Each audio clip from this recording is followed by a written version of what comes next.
Good morning, good afternoon, good evening, wherever you are. Thanks for joining us. We are the Student Success Squad, and today we are presenting a new podcast called Unlocking Literacy, helping everybody read, no matter what age they are. And I'm joined today by my fantastic friend, Sheryl, and she has her own tutoring business as well. She's a former teacher, and she's still doing it, so she must love it. So please introduce yourself. Hi, I'm Sheryl Uehling. I am the owner of Tutoring with Sheryl, and I also run the group Tech Hub for Tutors, which I then call myself the tech coach for tutors, teaching tutors how to unlock their powers, their superpowers using digital resources and opening up avenues for educating parents and students. So I am really, really happy to be here, and we are talking about unlocking literacy. Now, there's so much that we could talk about with literacy. I mean, we could do a whole series on this, but I think our goal today is just to show parents specifically, but also to encourage educators to remember some of the tried and true practices that you can use with your students to help build the skills that they need to read unknown words. And so we're just going to get started here, and I'm going to go ahead and share. But I also want to remind people of both of our backgrounds. Like I said, I'm a seasoned teacher, still certified here in the States. And you need to tell a little bit more about your background, because I will probably make a mistake. So you go ahead and share that part. Well, thank you so much. I am Tina McMillan. I'm from Canada in Alberta, where we're going through a tough time. We're going through a teacher strike right now, but not going to dwell on that. Anyway, and I'm with Atypical Tutors. So I work with students typically that have autism, ADHD, or dyslexia, or a combination of those three things, and typical students too. But for the most part, I work with neurodivergent students. And a lot of the times these strategies are the same because they're kids. In the end, they're all the same. So yeah. And this is our episode 13, our lucky 13. Can you believe that we've done 13 of these? That's just incredible. And we have so many similarities in the types of students that we work with, because usually when parents come to me, it's like, my child's not reading, I don't know what to do. And I'm like, all right, let's figure it out together. And so these skills are the things that you and I are both using, and we're using them actually very similarly, even if we're not using the same tools. It's just incredible, the similarities that we have. Again, not only in our student types, behavioral, autism, ADHD, auditory issues, speech issues, but just being able to just pinpoint those things that work for kids. So let's start with phonological awareness. And basically, okay, think of your phone. When you're talking to somebody on your phone, you're hearing them. So this is the whole process of getting kids to hear the sounds. And we've got 3 things up here that you can do. But I also want to let you know that as we go through this recording, we are going to show you some other actual resources that will help support these things as well. And I always find it really interesting. We'll talk about the rhyming games first. When my students say a word rhymes and it doesn't really rhyme. And that right there is a clear signal to me that they're not hearing. They can't hear it. Now, we have a picture up here of our student gaming. And gaming is a great way to practice rhyming games, but we don't want them to be hooked on the games. And this kid looks like he's playing some sort of I'm going to go get you game. We want to do some fun games where we're sounding out sounds that say the same. And it's the end of the sound, like hot, not, got, rot. It's that vowel and the ending that we're listening for. It's not the beginning. The beginning would be alliteration. Okay. We want the end of the word to get the rhyme. There's all kinds of rhyming games that are out there. But just playing those rhyming games or reading books that rhyme. That's why Dr. Seuss is so popular. Or even a lot of poetry that has end rhyming to it. They have those Tony's boxes that are out now. Are you familiar with those at all? Say again, they're what again? They have a Tony's box. Are you familiar with what a Tony is? Okay, so a Tony is just this little audio box, and you buy these little characters that you can put on top of them, and they will read to you. Well, I just found out that you can record your own voice on there, and then it can play back. So what a great Christmas gift that would be for you to read a Dr. Seuss book or something in your voice for your child or your grandchild, or give as a gift to somebody where they can hear that rhyming. Do you have any rhyming games that you play in particular with the kids, or is that just a strategy that just kind of pops in naturally in your teaching?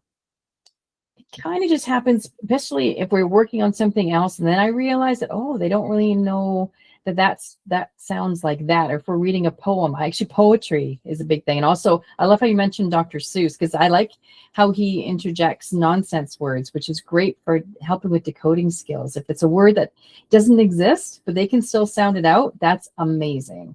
That So is really good phonics skills if you could do that.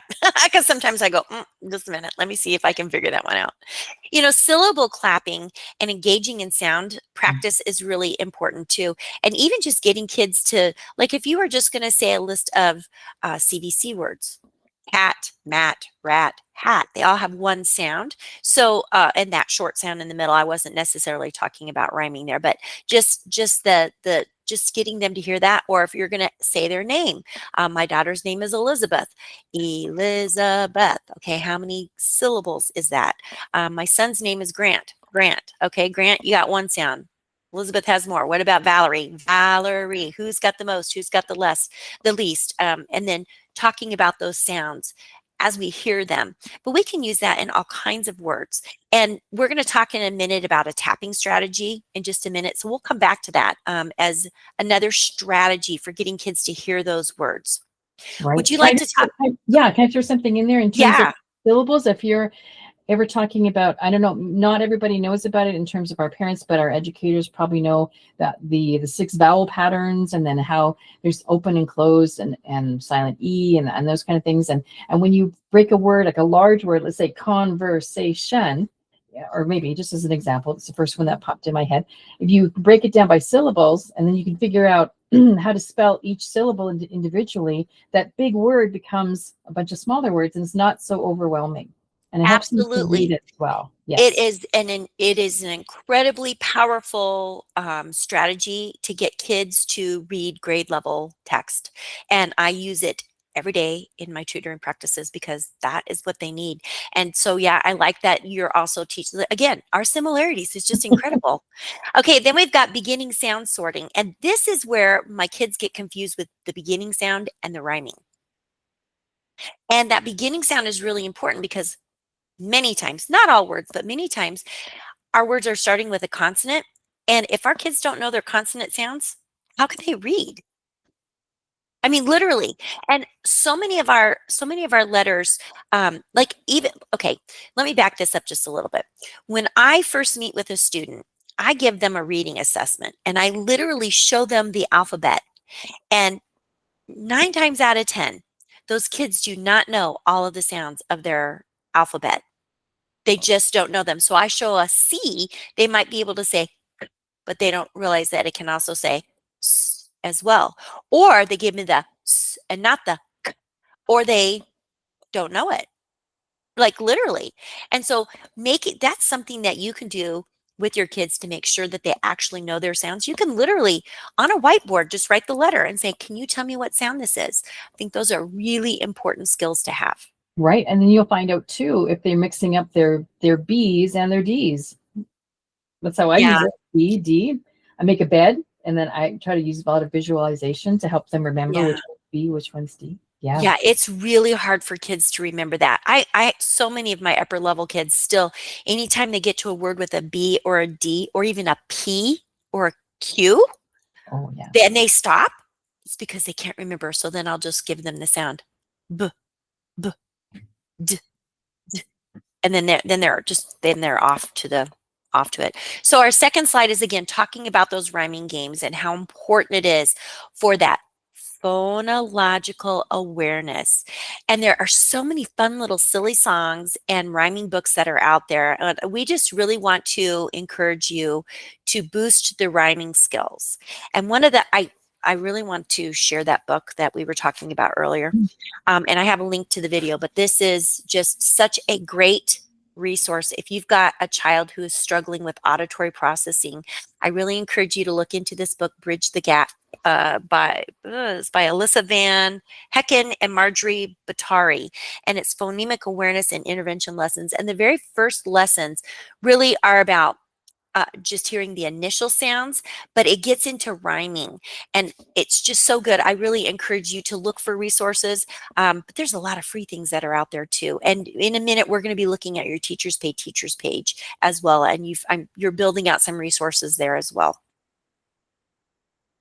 All right, syllable clapping is something that we talked about. Did you want to add anything to the rhyming games?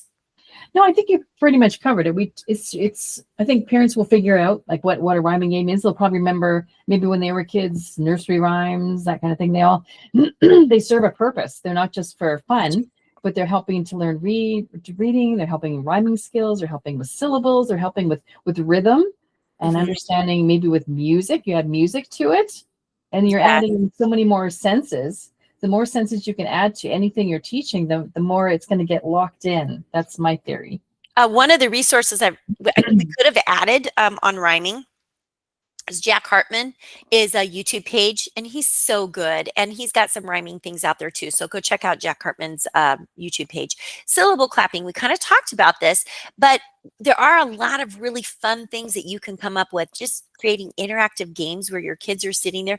Like I said, with their names, what about putting vocabulary words for the week and playing a game of war where you've got repeated word lists, or maybe give them 26 cards. Let's go with 26 because that'd be even.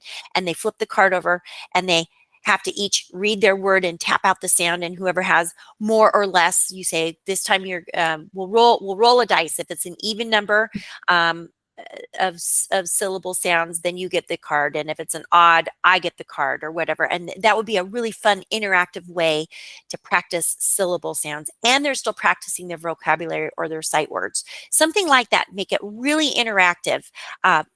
Teach them how to clap it out. Teach the chin method, where when you talk, over exaggerate, and you can count it out that way. But come up with some sort of a method that your children can hear the syllable sounds. I love those ideas. That's fantastic. I'm going to steal that. Well, those are things that I would do in my classroom. Like, I have to have a game really fast. Okay, everybody write down, your spelling words or something and play a game with them. I just kind of applied that to the syllable sounds because that would definitely work really well. Okay, and we were talking again about those beginning sounds. And again, you could do the same thing where they're either seeing the word or you're finding a word in isolation. And if they're really stuck, really talk about the beginning sound. The B's, the D's, the Q's, the P's, the C's, even when they start with a vowel, sometimes they don't know if it's the short sound or if it's the long sound, and teaching them the simple tricks and tips that go along with that. If it's an open or it's a closed vowel, it's going to make a difference in the sound that it's making. Right. And how many syllables. And also it's good to know. I think a lot of my students, they didn't really know what a vowel was and what a consonant was. So you ask them and they just get a deer in the headlights. They're like, I don't know what you're saying. But then you give them examples and oh yeah, I know that. Right. But honestly, so many kids are just taught to be sight word readers. And I see this all the time in my practice where I get parents that are contacting me. These kids are in 5th, 6th, 7th, 8th, 9th grade, and they're just still struggling with their reading. And again, it comes down to knowing the letters and the sounds. That's all it is. You're just breaking a code. So they have to be taught the code. So that sound isolation, what I was talking about, I have a very specific example of this from this week's tutoring. Okay. So I get students that get stuck and they might be giving me a sound that I can't tell if it's an A sound, like a short A or a short O, because they don't know. So it's like this sound in the middle. I'm like, okay, can you tell me more about that? So when I point to the O, what sound does the O make? Remember, octopus, or edge, or elephant, whatever word you happen to be using for your reminding word, or for itch. And you can tell by the words that I'm using that I use the UFly materials, because those are the pictures that come up with that. That's the materials that I'm using. So they've got this picture in mind with this sound in mind. And so giving them that sound isolation, maybe And also when they're practicing their spelling, maybe give them 3 sounds that they have to work with CVC words. So hat, got, men. Okay, hat. They're sitting there, and then say, okay, I want you to really sound that out. Okay, now spell it out. Okay, show me how did you spell it? Okay, you gave me ought. How can you change that? Out. Apple. And really isolating that sound so that they can hear it is really powerful, and it takes practice. Right. And we might want to just let people know that if they don't know, if it's parents watching, CVC that Sheryl was talking to means consonant, vowel, consonant. That's what she means. So Thank you. I'm sorry. I always think that everybody's on the same page as I am. It's like no your worries. doctor talking about something. You're like, I think I know what that is. Thank you for the clarification. No Did you want to problem. add? I always keep going forward. How do No, you because do that in your you're doing practice? amazing. I'm just here just to listen and learn. Do you do the same thing though? Like, I mean, do you find Yeah, yourself doing the same thing? I do. I do find the same thing. Absolutely. We're really overemphasizing the sounds and making sure that I have to make sure I don't sound them incorrectly. Like, especially the letter Y is a little tricky because people always want to go wah for Y, especially kids. I find Right. they get mixed Mhm. up, and it's like it's a yeah sound, not a Right. wah. And be really careful not to emphasize the on the end of it Yes, that's the because thing. It's like so yeah. I ye, know it's so hard to ye, stop. I know. ye. Okay, Yeah, yeah, yes, ye, yeah, yelp, ye, yak, yak. So try to yeah. because we find ourselves doing the yeah, and I even think in my video for my ABCs, I kind of made that mistake, and I should probably redo that because I was more of a yeah person when I first started. But I've really, as I've gone on and learned more from other professionals in the field, they've really taught me that try not to put the on the end of it because it's just a trap that we fall into. And then the kids get to their spelling and they don't know. Like, yes, if I said, yeah, S, they might think, well, I hear yeah, is that an AI? What sound is that? And they might get stuck.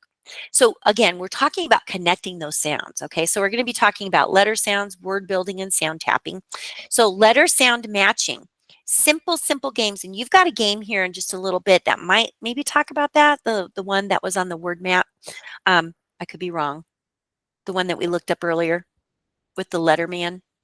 Oh, Matt Man. Yeah, we'll Yes. talk about that here in just a little bit, but that might actually maybe be something that we can refer back to when we talk about this. But a letter sound matching, and you can totally do this. You can just give them tiles. Or if you're digitally teaching, if you're a tutor and you're digitally teaching, tell me what letter makes this sound, and they can circle it, or they can drag it off the screen, or you can give them the sound and they can write it on their little board and hold it up. But the matching the sound, but then also tapping. And do you want to talk? Do you use that tapping strategy at all? I use it, but do you use a tapping strategy in your Well, tell me practice? the one you use. I think mine's a little bit different, but go ahead. Go ahead. Okay, so there's a bunch of different ways that you can do this. Yeah. Like you could literally physically have like letter tiles, and then as they're going through, they're literally tapping each sound for the letter as they go through it. Or CVC, consonant, vowel, consonant words. Let's go with cat. At, cat. Something like that. And that's just a strategy some people use. I've seen it with the arm where you have your arm out, at, and it might actually go at cat. I can't remember which direction you go, but I don't personally use that strategy. But that is another strategy that I've seen other educators using. But find something that works for the child and then remain consistent with it. So Yes. here's the thing: there's so many different teaching strategies that are out there, and none of them, in my opinion, are right or wrong. They're just a way for a child to learn how to get their brain to think and how to a lot of kids are very hands-on, so something as simple as this. And I've got a little boy that I work with that his teacher was using that, and he was very averse to it. He didn't want to use it, and I said, well, let's try something else. How about if you just slam your hand on your table? Huh, at.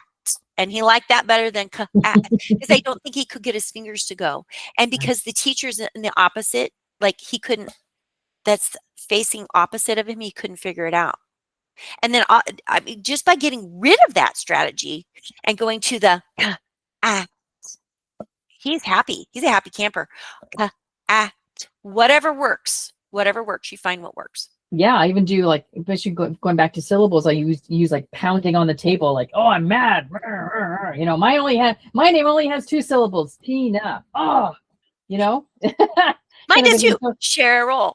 I know, right? So then I make it into, everything is going to be almost from a game perspective. And then when I'm going to like the letter sounds, I kind of do a bit more of the blending, like blending the sound. So I'll do the cat, and I'll try to make it That's flow, make it kind of actually feel like it's a connected. really good strategy. And I agree with you that I need to do a better job of that, because there's research that says that that's actually better for the kids.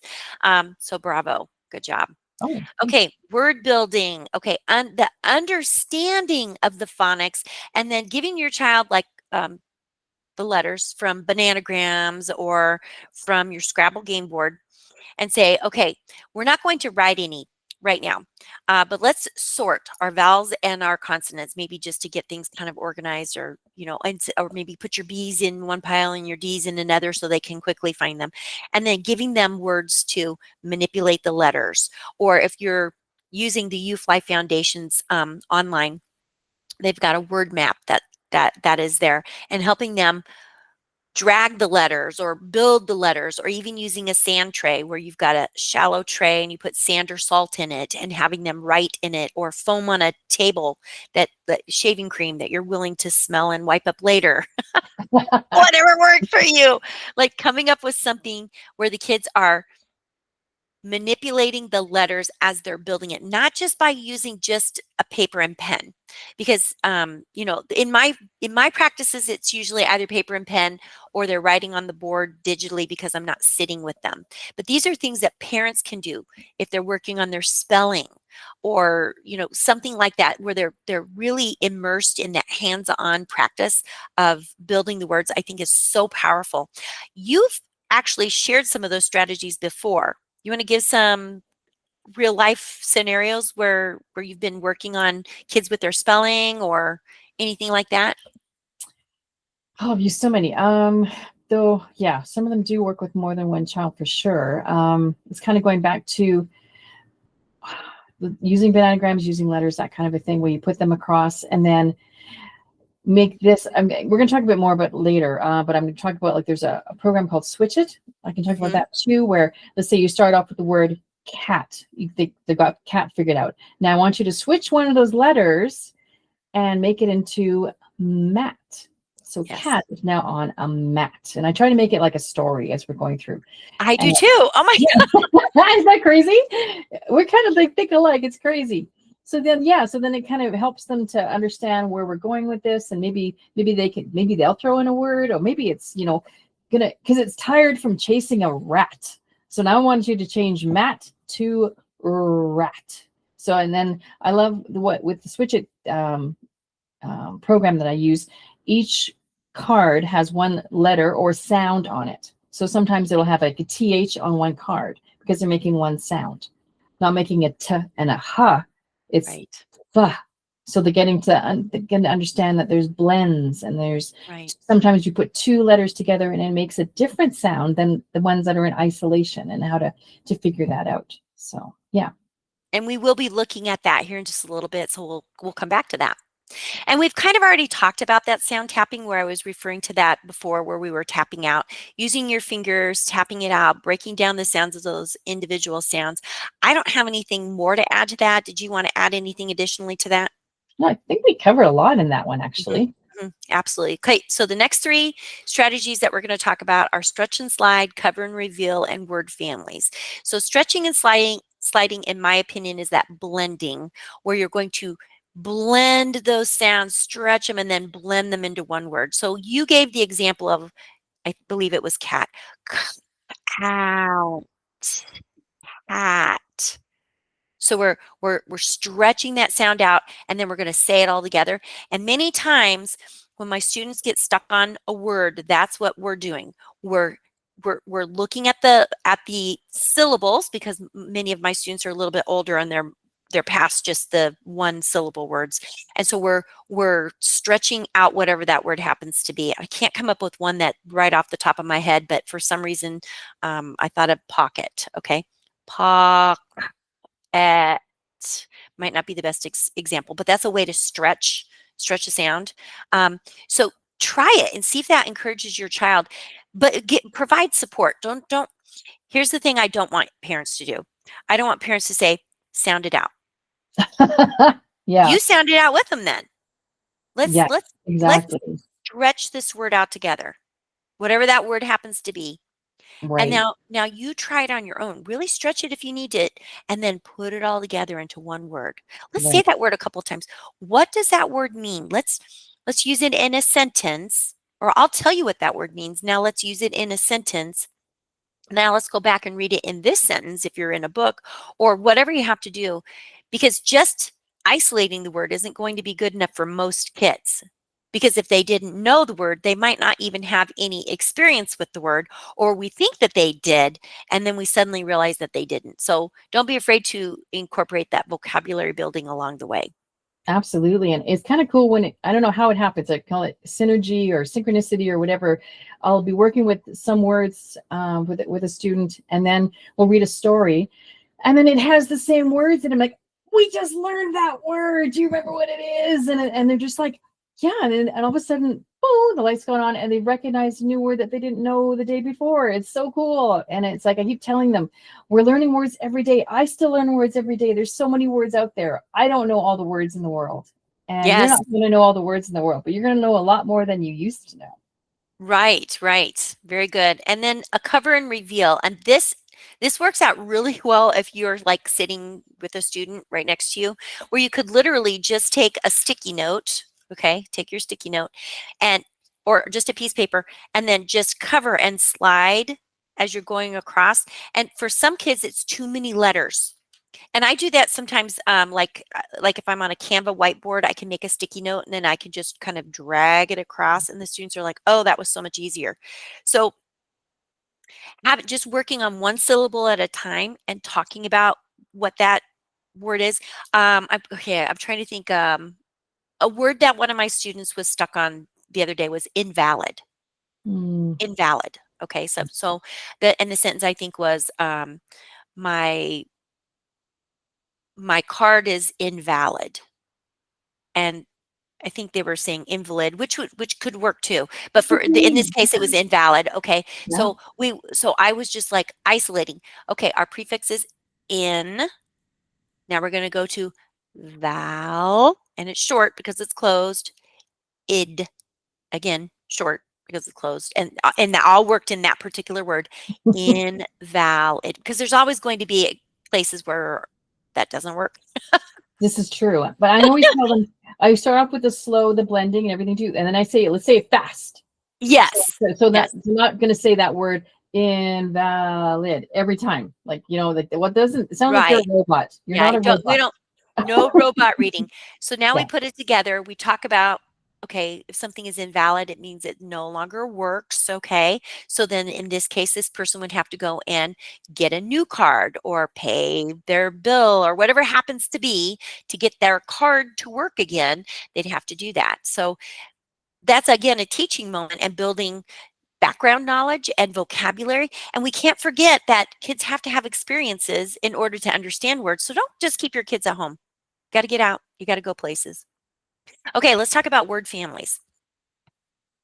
Word families help children recognize patterns in spelling. Okay, so if you're talking about AT endings, cat, fat, rat, sat, or AY, I don't know if I want to use AY endings because I don't know if I can come up with enough. But AY says a, hey, bay, say, ray. And then they're just practicing those endings in isolation where we're changing the beginning part of the word. So basically, it's a little bit like rhyming in a sense, but they're using that sound. And I think I packed them away. I think they're on my shelf up there, but I have none of my kids need them right now, but I've got word family flashcards where you can just hold them up. But you might have some handy. Yeah, I'm gonna grab I think this is the right one. Oh, well, sort of. It's kind of like I use like super teacher worksheets. Super teacher. Oh yeah. Mm-hmm, mm-hmm. So I've got, this is just an example of one. So it's at words, and then there's the picture of what it is. They write it, they trace it, and then they write it, kind of a thing. So it's kind of 3 Perfect. different activities for at word families, just that specific one. And I also have, oh, where did I put it? Just give me 1 second. Oh, maybe I don't have it here. I might have put it somewhere else. Oh no, here it is. Here we go. I've got. But you know what I like about that is the kids are then writing it, and you're giving them the support that they need to create the letters in the right manner. That's very good. And I've got all like these letters that are in my folder. I don't know if you can see them. I got a folder, all the letters of the alphabet in here that I use for kids that I'm working one-on-one with, like hands-on kind of words. And I have a Velcro thing, and I have the at the top, and then I have Velcro spaces, and everything's got Velcro on it. And we can have like 9 boxes of all the letters of maybe the at words, and that's the first letter, and then the top is at. So then you take off the thing and stick it. Oh, now it's fat, or whatever. Wonderful, wonderful. How much stuff are you carrying with you from spot to spot? Oh, you don't want to know. That's probably why I choose to be online. Okay, so we're going to move into the spelling and the writing now, okay? And so when I use the word encoding, we're no longer decoding. All of those things were about decoding a word, getting to a word, not knowing what it is, and how to actually, say the word. But encoding is when we take that word from our head, and now we're going to put it down on paper, and we're going to use it in spelling or writing sentences or whatever. And again, your little paper that has hat, whatever on there, and then they have to spell it out. That's the encoding part. And it all works in relationship to each other. You can't just teach one thing in isolation. It just doesn't work that way. Our brains don't work that way. There's so much to reading. It's always really interesting. Before we go on here, is I follow a lot of homeschooling family groups, and they're like, I'm going to pull my child out of public schools and I'm going to teach them on their own, which I totally celebrate and respect. But I think parents really need to have a clear understanding of how much it takes to teach the literacy skills that your children need. And many times they want free everything. Okay. So yeah, free is what it is. And you're only going to get the results of free when it is free. You're just going to get one little thing. So to not be afraid to purchase a curriculum, even at that, your curriculum is not going to have everything that is needed, but having somebody who has the skills to actually teach your child those skills, I think is really important. So you need to find the person that's going to be the best fit for your child if you can't do it yourself. Or if you're choosing to do it yourself, make sure that you have enough background knowledge. And that's why we're putting these things out there, so that you feel confident in the skills to be able to teach your child on your own and independently. And I've even found, in terms of like us, we've kind of become more specialized. You coming from a teaching background, I coming from a special education background. So we kind of ended up in the same place from our experiences. And I've even found that if I've had parents like sit in on a lesson that I'm working with a kiddo, either online or in person, and I'll be explaining something to the kiddo, and then the parent afterward has said, I wish somebody would have explained that to me like that. I would have understood it so much better. Like, right. And half the time, well, maybe less than half the time, but a lot of the times I'll just come up with a way. It's not necessarily something I've learned how to teach it that way. It's just come up and like, well, I think the kid might be more responsive if I present it this way. I'm not necessarily doing all that consciously. I just come up with, well, let's try it this way. How about if I was teaching perimeter, so perimeter of a rectangle, what does that mean? How do you remember that? So I would draw a rectangle, and I would put a start point, and I would say, what if I stretch this out and I had to walk from the start point all the way to the end point? How far did I have to go? How do we figure that out? Because sometimes I have kiddos that mix up perimeter with area. Right. So perimeter is like stretch it out. Yeah, that's great. All together, and then it worked out great. And then mom was like, I never thought of it that way. Right. And all of those things come from the experiences that you've had working with the number of kids, or even maybe the way it just makes sense in your own mind. And I think we take those experiences and we apply them, and very strategically, and that's very good. So now we're talking about encoding, and the stretch and spell is very much like this stretch and blend with the reading. Okay. So as we're stretching those words out, our children then can apply it to their writing. But please make sure that your children know how to actually do all their letters on the words that you're giving them, because sometimes that is a stumbling block for some of my own students that I'm currently working with, that they can't remember, or it's not automatic. they don't have automaticity with their letters. And so we're literally going back and we're just practicing penmanship with just the letters so that they are able to, write their words with confidence. They might be able to sound them out and say them, but then they have to train their brain to physically write out the letters. And so don't ignore that handwriting practice. Right. It is important. Can I add in as well in terms of letters, obviously super important, but also numbers, knowing how to write numbers. And I had a student, she was struggling with 2s and 5s in block numbers. She wasn't too sure which was which. So I came up with an idea. I cut out these strips of paper, like all the same size pages, paper, and then we make a 5, and we make a 2, kind of thing. And then we work on, 5, you can get your hand in there, right? Because the opening is where your thumb is. The 2, it's higher up. You have to lift up your hand or tip your hand or whatever. So it's different that way. But I'm just saying, in terms of reading and knowing what your numbers are, that helps you with word problems. And then being able to, it expands to so many other subjects, math, science, like whatever other subject incorporates numbers too. So important. Absolutely. Absolutely.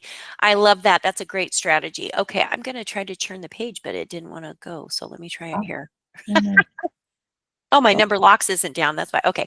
All right. So word mapping is really, we're probably going to get more to the word mapping here in a minute with the math. So we'll skip that for now. Okay. Because we're going to talk about it here in just a minute. Oops, hang on just a minute. And then dictation. I clicked it twice. Oh my gosh. Dictation practice. And I literally think this is so important at just having students listen to a short sentence and being able to write the sentence is so important. And I cannot tell you how many kids can't keep in their head a short sentence. I took the dog for a walk. Okay, that's a pretty short sentence. And for many of the students that the grade levels that I teach, they should be able to write those words, because those are all sounds that we've worked on. And then I remind them, make sure that we have a capital letter at the beginning and punctuation at the end. They write it down, they hold it up. I'm like, okay, look at your first letter. Do you have your capital letter? Where's your mark at the end? Is this a question? Are you saying this with excitement? Do you need an exclamation point? Or where's your period? Oh, I forgot that. But because there's so much brain power into just getting the sentence on the paper, it's hard. And so teaching them to just repeatedly say that sentence over and over in your head. As you go through, you're on this part of the sentence, you're writing it down. It is a lot of work, but it will improve their spelling and their writing skills over time. It's not easy. It's not something that's simple. And for a lot of kids, it takes a lot of brain bandwidth. Right. And they don't like writing, honestly, because I've seen them either they write super big, like across like half the page is like one letter per half a page, or they don't have the stamina yet, or there's the hand strength. Like they need to really work on fine motor skills. So that comes into play with other games that we play. I try to build their strength and their stamina by building, having them write more and more, a little bit more every time, just to make it a little stronger. That's what they struggle with too. They just don't want to do it. It just takes too much time, and they're just like, oh, Yes, I agree with you. And honestly, if you want them to even just practice just short sentences that they can see at first. My dog is Sally. I mean, like, that's fine, but they have to practice it. It's a little bit like when we tell a child, here's a book, I want you to go in the other room and read for 20 minutes. And 2 minutes later, they're back because they're like, they thought that was 20 minutes. They don't have, like you said, the stamina. So we start small and we build and we keep building. And so, like, I've got a freshman that I'm working with who's reading through a very short novel. And I said, each time you're done with your chapter, I want you to go tell somebody what you read. And then I want you to come back and write 2 to 5 sentences about what was in that chapter so that you can report back to me what you read about. And that's not really dictation practice, but it's really more a stamina issue, like, and a processing one too. You've read it, you've thought about it, you've talked about it, now you're going to write about it. And it's just something that he needs to be able to do. Like, we have to be able to work on our communication skills. We're both reading the same book. We're both going to report back. This is what we got. So there's a little bit of a, a sense of urgency for him because he knows Cheryl's doing the same thing. So by Monday or Tuesday, I have to have this done, which I reminds love me, that. I have to have it done. I really like that idea. And I have another little tip. If you're getting a student to write sentences and they don't really enjoy doing it, make it a super silly sentence. I even have a game called Super Silly Sentences, and each tile, there's noun tiles, there's verb tiles, there's a period, and then they have to put them in order, like where it would typically go. Right. And so simple sentence, the something did something. You know what I mean? I used to have a game like that. Yeah. I wonder what happened to my game. I wonder if I left that in my classroom when I left. It was so awesome. I'm going to grab it here. Let me just grab mine. It might be the same one that you have. I'm not sure. No, I don't know if it is. This was like for older kids. No. No, I like that. This is really cool. It has so many tiles, and they have a picture, and they have the word written on the tile, so then they get to make that association as well. So I'm just thinking in terms of writing a sentence, make it silly. Even if you're not using that game, that's fine. You just create it yourself. The purple horse drove the green car, you know what I mean, to the circus, like whatever, you know what I mean? Just make something because then they're going to remember, oh yeah, it was a purple horse that was driving a car. What? And honestly, they can practice it by looking at it at first, and then you can take the tiles away, give them a new sheet of paper. Now, remember, our sentence was the purple unicorn drove the green car to the circus. I think I missed a word there. But anyway, that's what they're going to write down. And so they've already had lots of practice with it. Yeah, I love that. Like 3 sentences, and then they make up the silly sentence, and then we write it. I would write it first in their writing book and have them, I want you to copy and make it as small as I'm doing if you can, because sometimes they're just so big.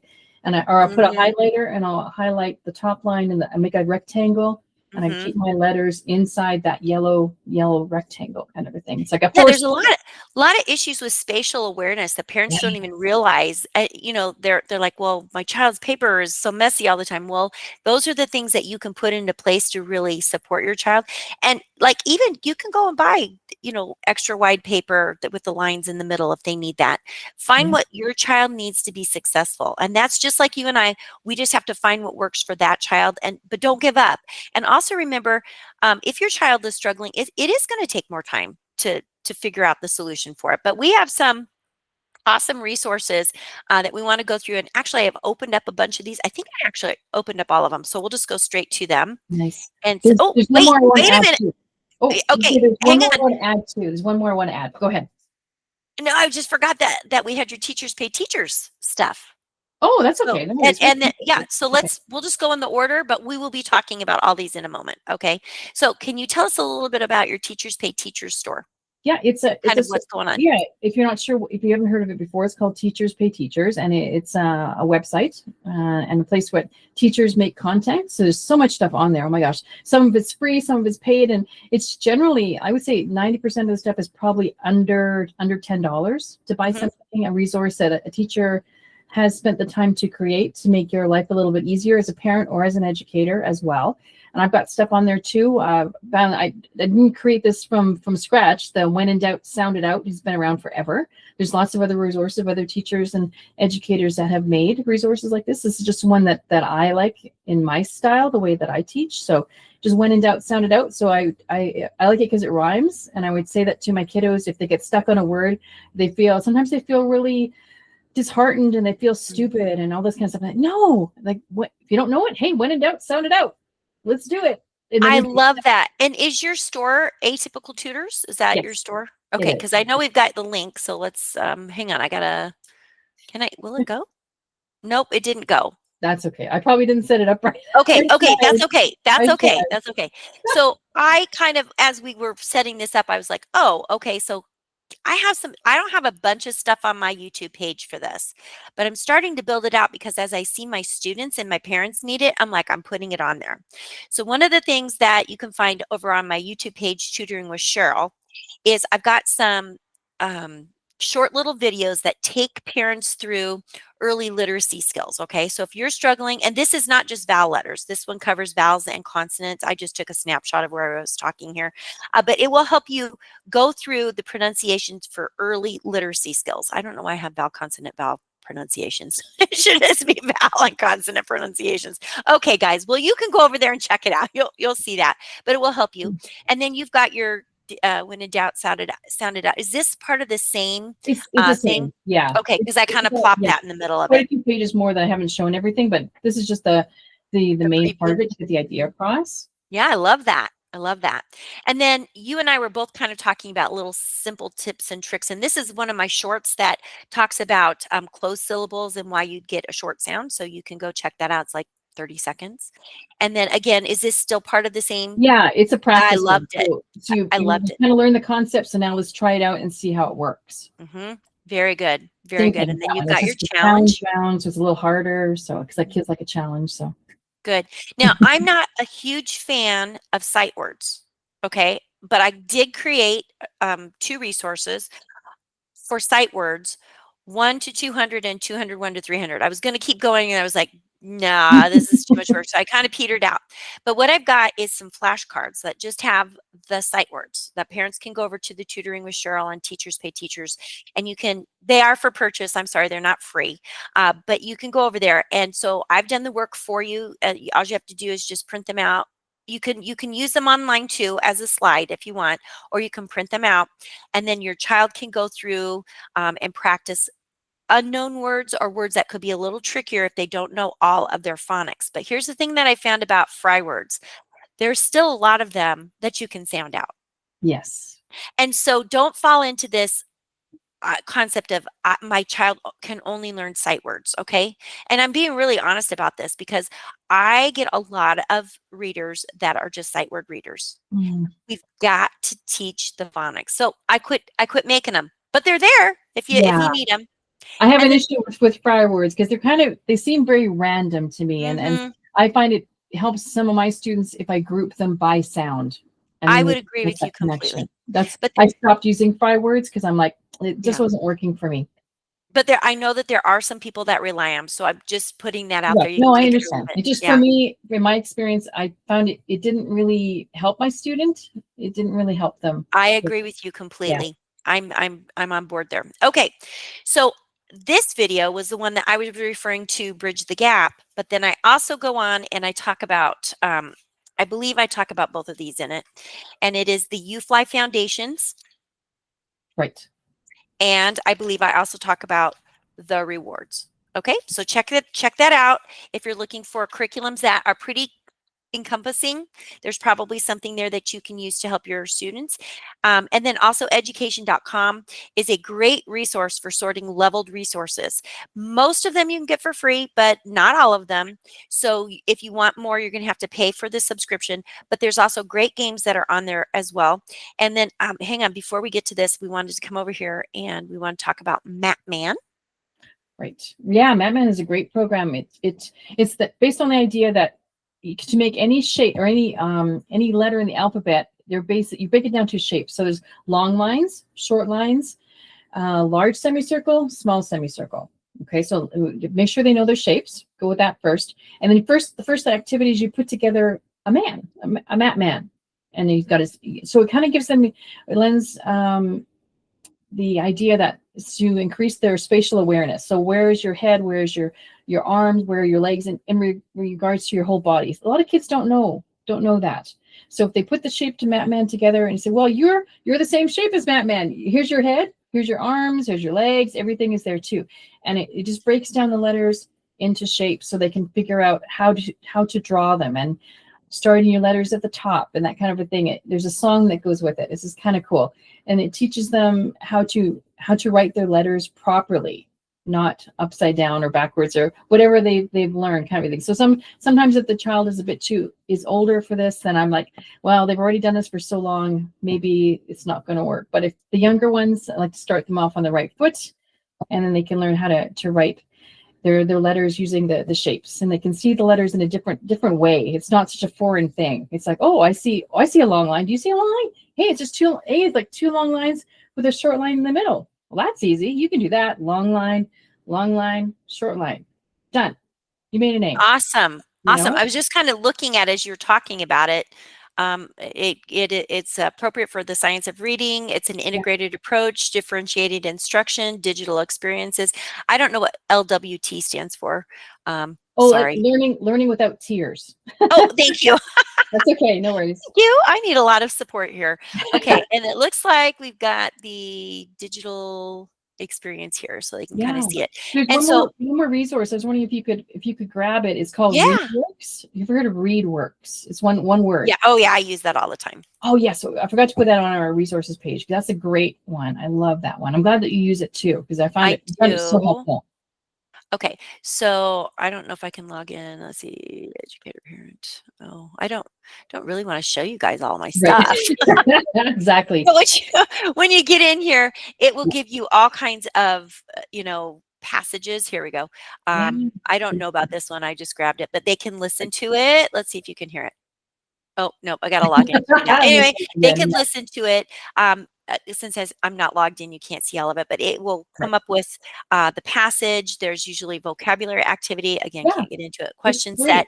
And that is something that I use many times. And the nice part is if you do know the child's Lexile score, because sometimes schools will tell you what their Lexile score is. And if your parents share that with you, you can go in here. But there's a lot of ways to find a student's Lexile score, which we could talk about that on another one. So we'll skip that for now.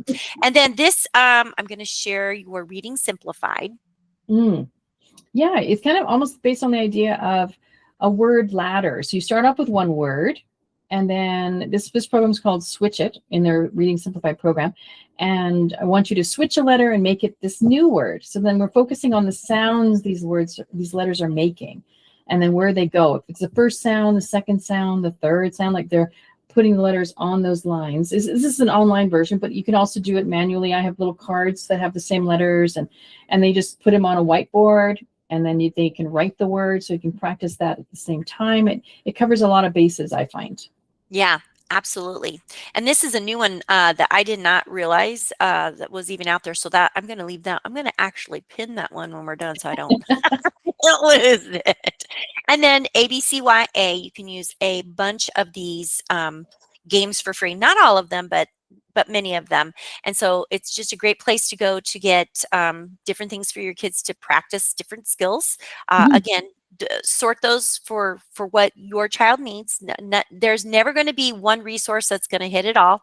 And then this was the Orton Gillingham spelling and reading programs that you can speak more about. So I'll let you talk about those. Yeah, it's a great site. They have a lot of free resources as well for parents and educators. They have an all about reading. So they have activities just designed for reading, and even games. They have printable games, which is very cool. Like I have a laminator. I have all the bells and whistles. So I laminate stuff all the time. It's so fun. I love making that kind of stuff, but you don't necessarily have to. You can make it, however you want. All about spelling, and there's all about, I think it's all about reading, all about writing, I think, and all about spelling. I think there's a lot of things. And the Orton Gillingham approach, if people who may not know those terms, it's designed initially for kiddos that have dyslexia. So it's designed to help them decode words and encode words. So those skills, which can also be applied to other children who struggle with reading for different reasons. They may not have dyslexia. They may just, maybe they missed one lesson or one concept early on, and it just never got addressed. It got skipped over, and then it just became worse and worse and worse until it was a really big issue. So sometimes you have to go back to square one just to kind of fill in that blank, and then everything else kind of clicks. So I agree with you. Yeah, you're singing my same song. Yeah, I agree with you. And then I think the last resource that I had opened was Boom Cards, and I'll let you speak to that.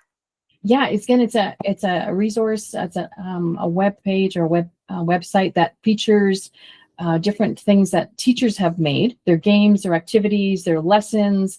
There's a lot of free material on there too. And you can make stuff. If you want to make something, you can sell it on there too. It's almost like TPT, same kind of idea. This is more visual.